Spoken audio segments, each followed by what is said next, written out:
STET का पहला मामला तो है नहीं, कई दिनों से चल रहा है और आप लोगों का मेरिट पे है तो नॉर्म्स फॉलो नहीं हो रहा है।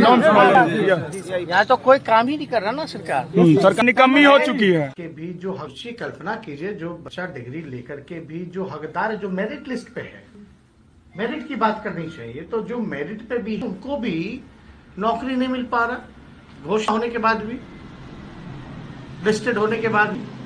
आखिर क्या कारण है?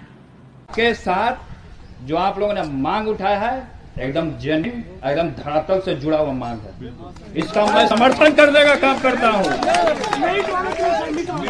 जितने मेरिट वाले हैं तमाम लोगों को मैं समर्थन करने का काम करता हूँ। जब एसटीईटी मेरिटधारियों के साथ हैं, पूरी तरह से साथ है। जब तक इनकी नियुक्ति सरकार नहीं करती है, नेता प्रतिपक्ष तेजस्वी यादव आरजेडी सड़क से लेकर सदन तक इनकी आवाज को उठाएगी और इनके साथ आरजेडी तेजस्वी यादव जी खड़ी। आग्रह करता हूं कि आप जो विज्ञापन में दिए थे ये आप कायम रखिए और ये बच्चे 8वीं के राज्य के बच्चे हैं और यही कह रहे हैं कि आपने जो विज्ञापन दिया था आप उसी शर्त पे हमारा नियुक्ति कीजिए और उस कर दिया और ये कहा कि सीट के बराबर ही मेधा सूची जारी करेंगे।